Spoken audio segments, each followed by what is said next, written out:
Good morning बच्चों आप अपना चैप्टर पढ़ रहे हैं भोजन के स्रोत, जिसमें आपको बताया गया कि भोजन हमें किन किन स्रोतों से प्राप्त होता है और जिसके अंतर्गत आपको सजीवों में पोषण किस प्रकार होता है। ये पॉइंट चल रहा है, जिसके अंतर्गत आपको यह भी बताया गया कि पोषण की प्रक्रिया में कितने चरण होते हैं। उन्हीं चरणों के बारे में मैं आपको पढ़ा रही थी और आज का जो पॉइंट है उसमें आपको बताऊंगी कि जो मनुष्य का पाचन होता है बच्चों, वो मुख से प्रारंभ होता है। जो मनुष्य का मुख होता है उसमें लार बनती है। लार में एक विशेष प्रकार का एंजाइम पाया जाता है जिसे एमाइलेज एंजाइम कहते हैं, और जो स्टार्च को शर्करा में परिवर्तित करता है। इसके अतिरिक्त बच्चों मुख के अंदर ही जीभ पाई जाती है, और जीभ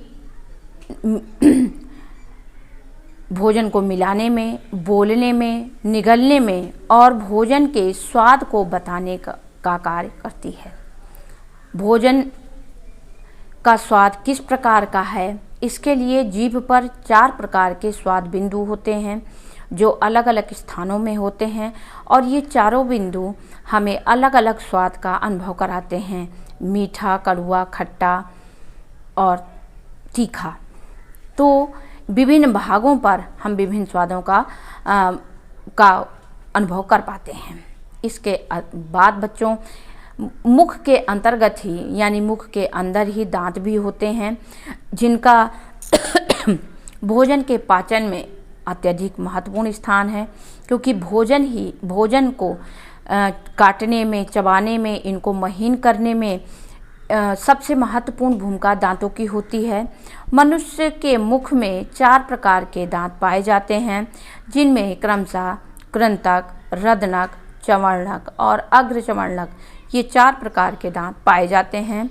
18 वर्ष की अवस्था के पहले बच्चों लगभग 20 दांत पूर्णतया निकल आते हैं, जबकि 18 वर्ष की आयु के बाद बाकी के दांत निकलते हैं। यानी कि ये दांत बच्चों धीरे धीरे निकलते हैं, और मनुष्य में कुल 32 दांत होते हैं। इसके बाद बच्चों ये दांत हमारे भोजन को एकदम महीन कर देती है, जो हमारे लार के साथ मिलकर आहार नली तक पहुंचती है। इसके बाद बच्चों बात आती है लार की। लार ग्रंथियां हमारे मुंह के अंदर होती हैं, जो लार को स्रावित करती हैं, और यह एक समान प्रकार का द्रव पदार्थ होता है, और हमारे मुख में ये लार पाई जाती है, जो हमारे भोजन को गीला करती है और एक तरल पदार्थ बना देती है, जो आगे जाके अगला जो हमारा अंग तंत्र है ग्रास नली, वहाँ पर यह हमारी ग्रास नली में पहुँचता है, और ग्रास नली मुख गुहा को आमाशय के साथ जोड़ती है, और इसे भोजनली भी कहते हैं। यहाँ पर भोजन का पाचन तो नहीं होता बच्चों, लेकिन यह भोजन को आमाशय तक पहुँचाने का कार्य अवश्य करती है। इसके बाद हमारा अगला अंग तंत्र जो पोषण में सहायक होता है वह है अमाशय। अमाशय का कार्य है भोजन को हमारे शरीर के अंदर 2-3 घंटों तक स्टोर करके रखता है, भंडारित करके रखता है, और यह अमाशय इसकी दीवारें बहुत मजबूत होती हैं, और वयस्क मनुष्यों में यह 2-3 लीटर तक भोजन रख सकती हैं। अमाशय की दीवारें जठर रस स्रावित करती हैं, और यह एक रंगहीन द्रव होता है। इसमें जल, कुछ लवण और यकृत गहरे लाल भूले रंग की ग्रंथि है, जो उदर के ऊपरी भाग में स्थित होती है। बच्चों अमाशय की दीवारें जब जठर रस स्रावित करती हैं तो कुछ लवण और हाइड्रोक्लोरिक अम्ल और एंजाइम भी इसके साथ मिले हुए होते हैं। इस एंजाइम को पेप्सिन कहते हैं।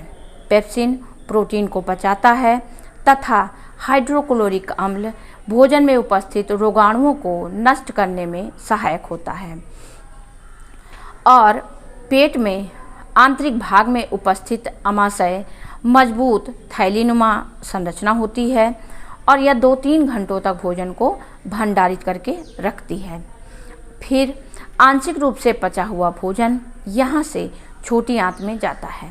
अब बच्चों, छोटी आंत लगभग 7.5 मीटर लंबी और अत्यधिक कुंडलित यानी बहुत ही लपटी हुई नली है।